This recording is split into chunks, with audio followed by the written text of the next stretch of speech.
Hello everyone, thank you for tuning in again to my channel. Today I'll be talking about humidity and how to work around it.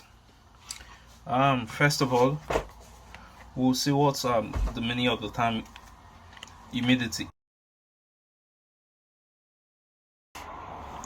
Yeah, this is what I'm talking about. You see, when you wake up in the morning and your window is like this, you see?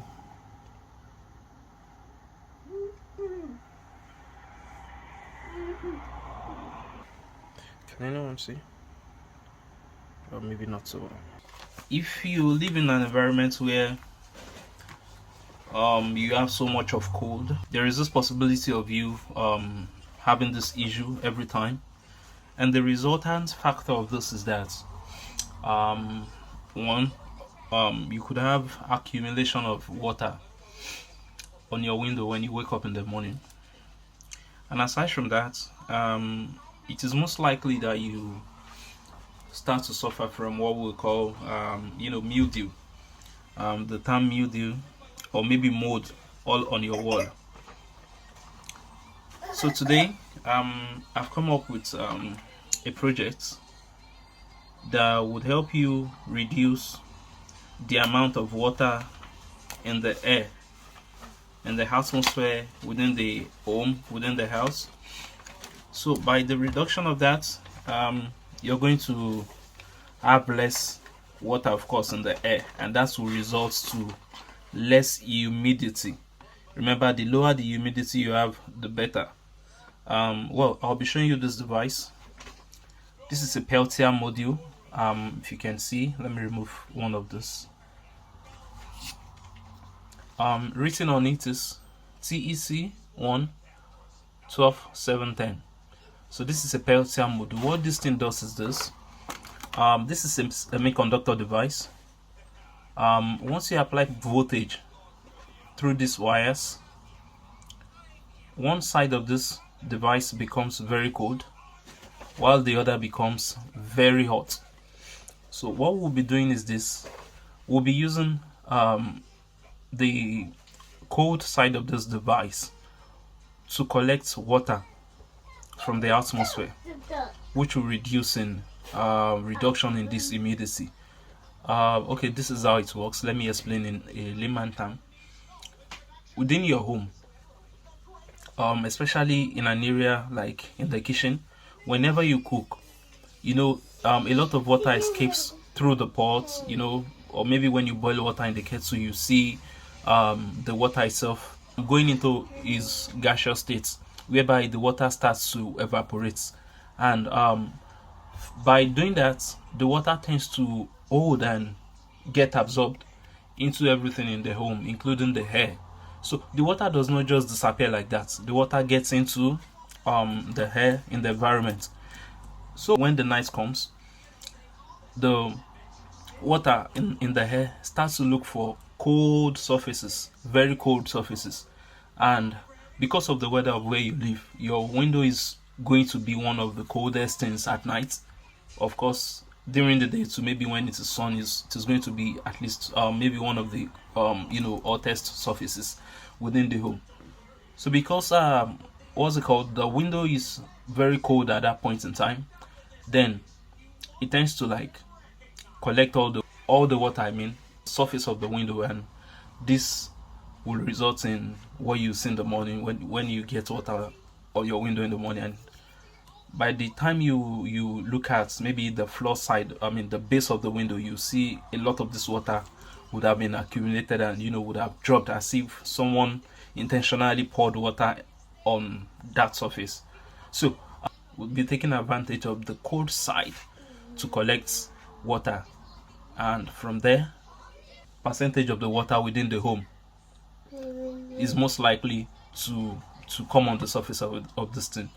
Well, I won't be using just this device alone. I have some other things that will combine with it. So keep watching. And please do not forget to share this video, like and subscribe to the channel. I'll be making a dehumidifier.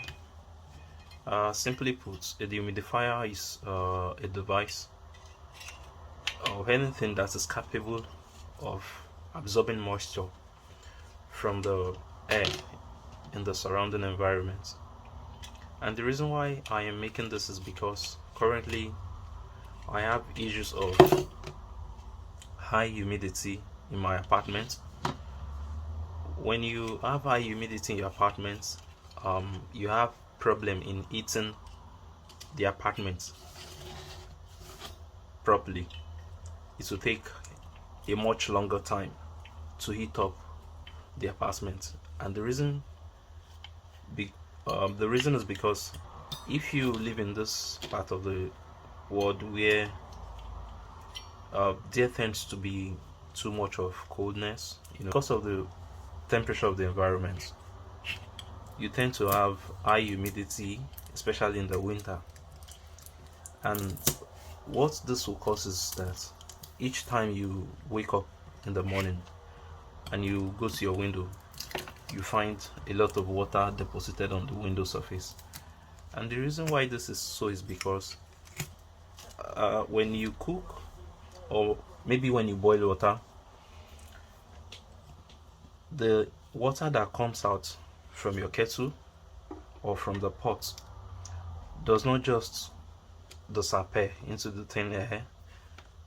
When you boil water, when the water boils to reaches its boiling point, it tends to become gaseous, and the water starts to escape through the openings of the of the kettle. And what you notice is that the moment the water starts escaping from that place, you just see that you can't find it anymore. The water has not just disappeared like that, it has vanished into the air. The air has absorbed it at that point in time.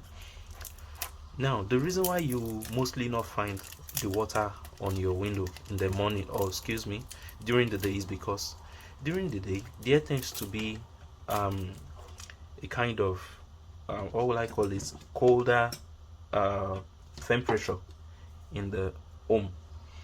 But outside of the home, that is outside your window, outside of the house, the temperature there is not always as cold as it is in your bedroom, or just in the house. But at night, the temperature inside rises. And I think if I really want to explain this, I might have to make a separate video about that. The temperature rises and the temperature outside becomes colder at that point in time, and each of the of the water that's disappeared into the thin air within the home at that point in time starts to look for cold surfaces to to stay on. And the only surface that will provide their habitation at that point in time would be the window. And that is because mostly in this part of the world we use glass. We have window glass and window doors, so the glass tends to be colder at night than it is during the day most times. So what you find on your window when you wake up the next morning is condensation. The water will try to escape through the window, but unfortunately, because the window is not permissible, it will not allow the water to escape through it. So the water will start to form on the surface of the window, and when you get there in the morning, you start to clean, you start to dry, all those kind of things. But today I'll be making a device that will collect that water into a container like this. Actually, you can just buy these units as a whole online. You can find them on eBay, Amazon, and the likes. But well, personally, I like doing things with my hands. Even if it could cost me a little more than buying the ready-made.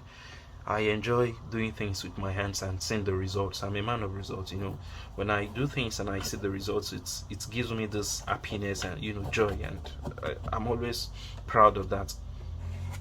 So, and basically, I have almost all of those things lying around. This is a container that I got from what's it called? All those fruits grater or something. What would I call it? So it's perfect for what I need it for at this point in time. So think I'll just beg my wife to give me this. I'll replace it anytime soon. So well, another thing I would like to show you is this module. Let me show you one that is just standing on its own. Yes, this is a Peltier module. A Peltier module is a semiconductor device that when you pass current through it, through these wires, one side of it becomes very hot and the other side of it becomes very cold. But as the case is now, we can't just say which of the side is the cold, and vice versa. But what I'll be doing is this.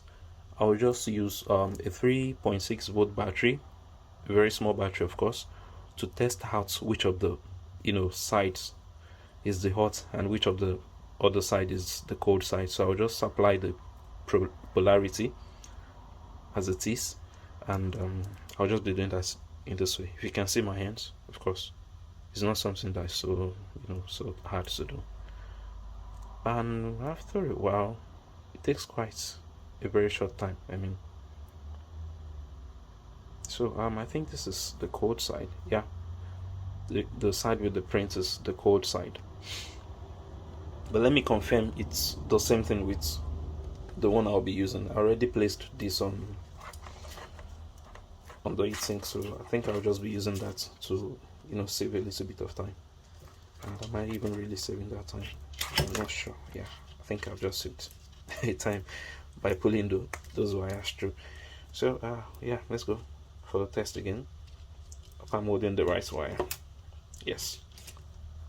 So place the negative wire on the negative of the battery and the positive on the positive of the battery, and just touch, and you should be able to determine which is the cold side. Yeah, of course, the printed side in this case too is the cold side, but I think I'm noticing this seems to be slower. Okay, for some reasons I think I'll just use the one that I tested earlier, because I wouldn't want to do this and come back to it again.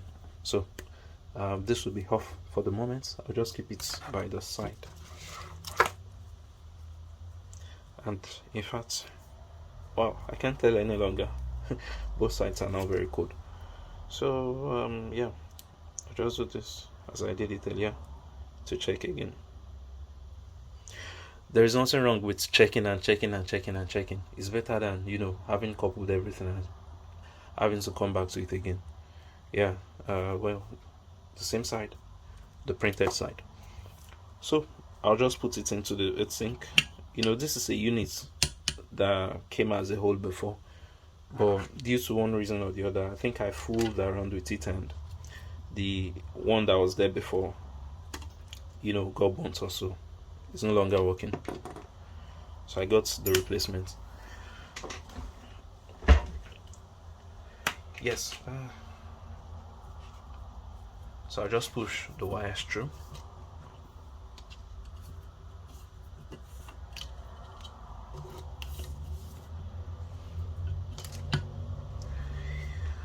Yes, most of the people watching this video might be able to recognize this stuff, and if you can't, this is called a thermal grease.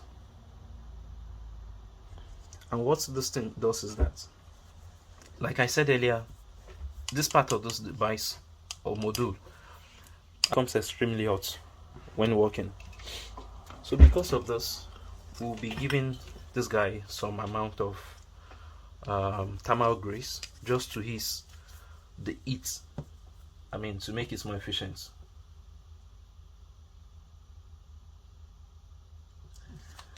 And that's as if I've not had too much on that part, but either ways, I'm not sure it can be so bad like that. So we'll just spread it out.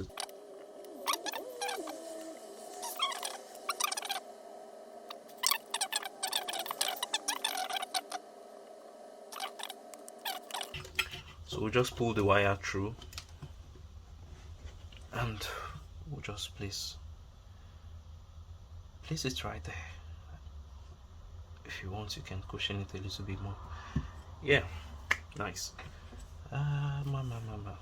Nice, nice, nice. Nicely done.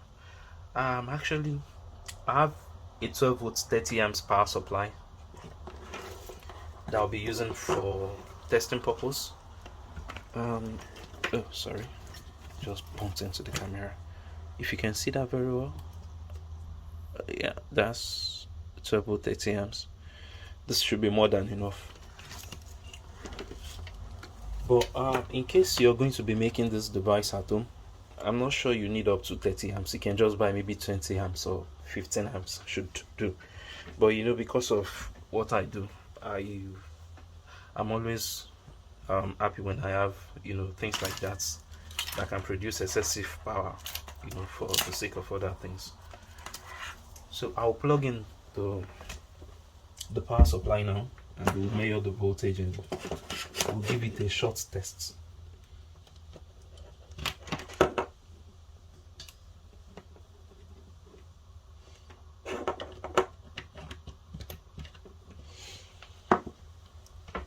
Yeah, if you can see my multimeter from this end,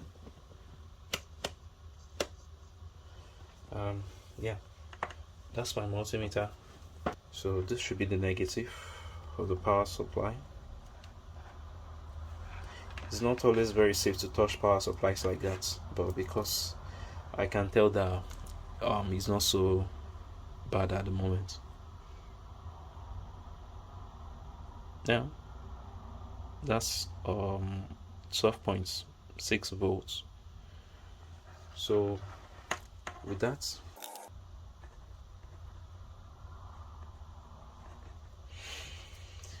please make sure anytime you're playing with things like this, you remember that safety first. So make sure to tape the wires out, at least lightly but safely. You know, your safety matters. And please, if you do not have the background of electrical electronics or something, please, if you're going to be attempting this project, please make sure you do it with someone that understands, you know, the do's and the don'ts. Don't take things into your hands. I will not be liable for anything that goes wrong. But if you want me to make a proper video, a more detailed video on how to go about this, you just leave your suggestions in the comment box, and when I have enough of those, and I think I will just have to consider, you know, doing it properly again. Yeah. Oh wow, it's getting cold almost immediately. This is getting cold. Let's put some water on it to see if it's going to freeze, which I'm not very sure of. But I'm not sure it will be cold enough to freeze the water.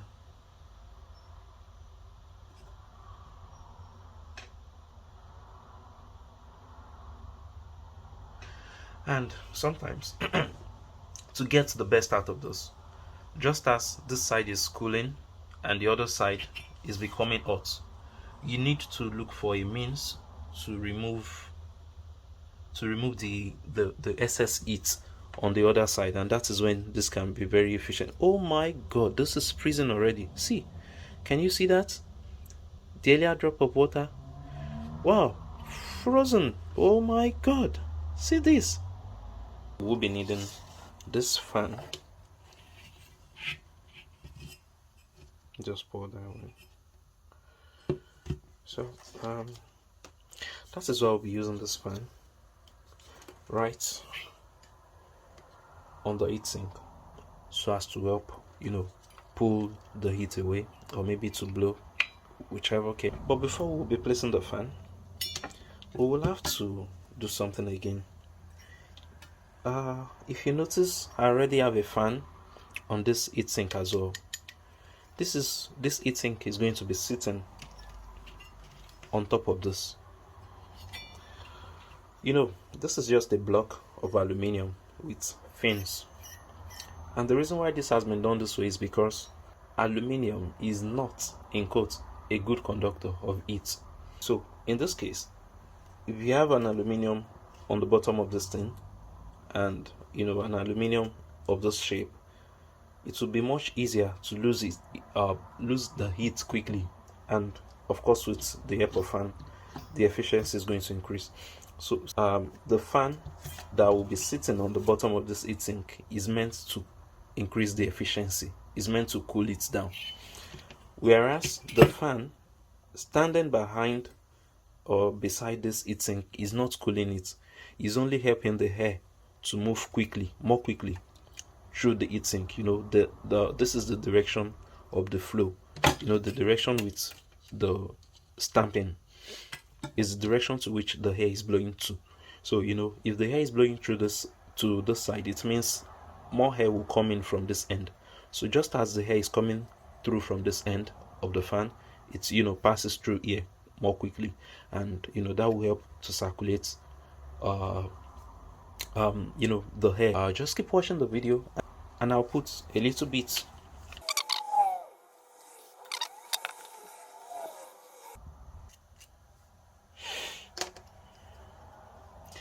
and just like that, place it on that. I'll just screw.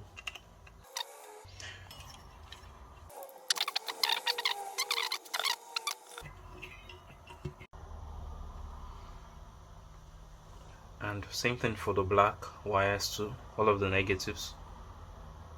Please, if you'll be trying this at home, make sure you do this with a very experienced person, please.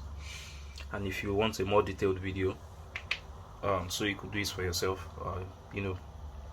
feel free to reach out. So remember, safety. The fans are rolling.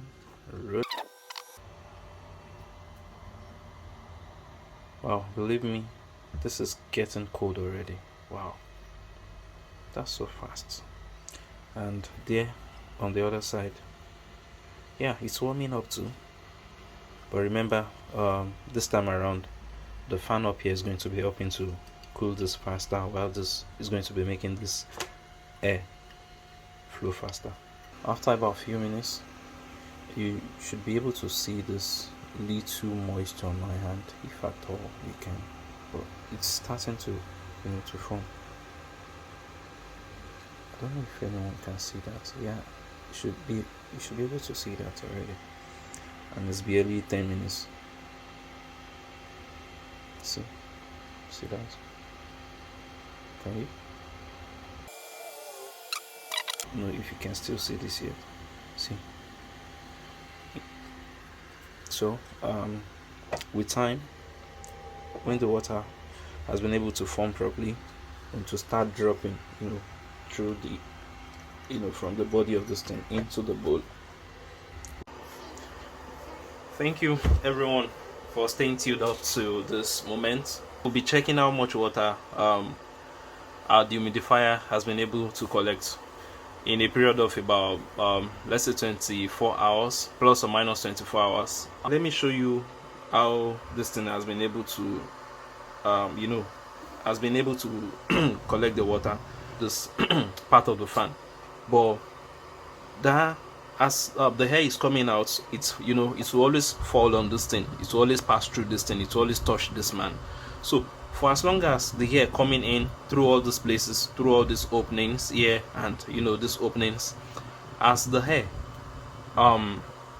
keeps coming in and keeps touching this thing, it will attract the moisture on them to itself. But the more the weight of the water on it, the faster it drops into the container. And I wouldn't know if you are able to see, if you can see really how much water this thing has been able to collect in a period of 24 hours. I just hope you can see this. This is huge. So imagine this amount of water hanging in the atmosphere of your apartment.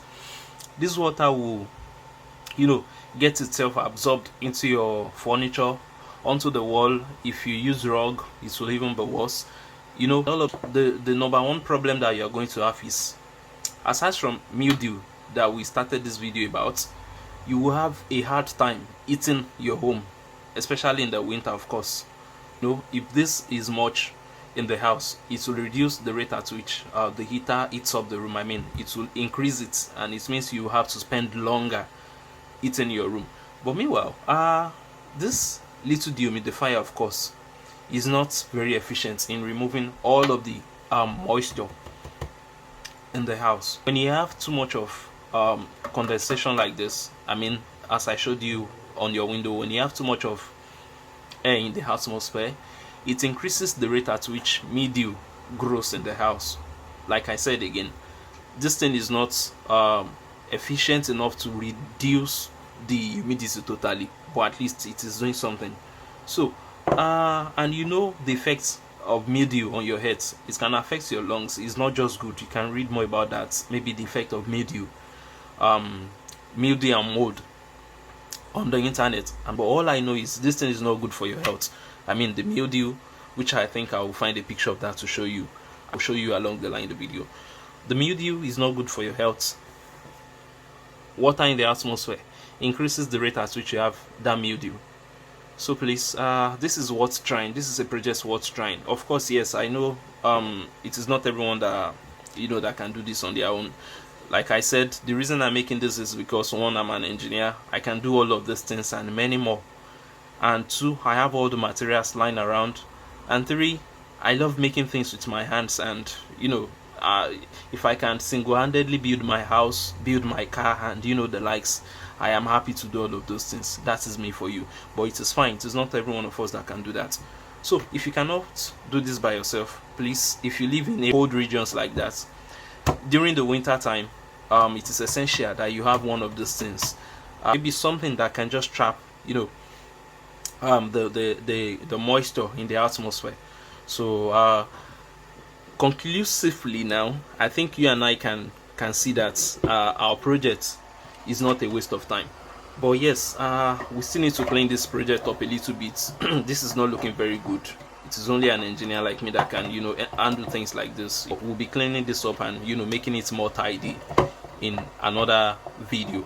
Yeah, I think I found a calibrated bottle somewhere, and that bottle inspired me to measure it for you guys. I have a bottle here. It is calibrated in mils, I think. Yeah, mils. The highest is 330 mils. So I wanted to pour the water initially, but I thought it would be nice to do it under the camera so you guys can see. Is somebody counting? 1, 2, 3, go! Going, gone. I'm seeing a little bit above 300 mils of water. Wow, that is so much of water. Let me see. Let me just cover it with my hand and I'll flip the bottle. See, the water got here. 300 mils. Wow. And you won't even know it without a device like this or something to trap the water in the house. So please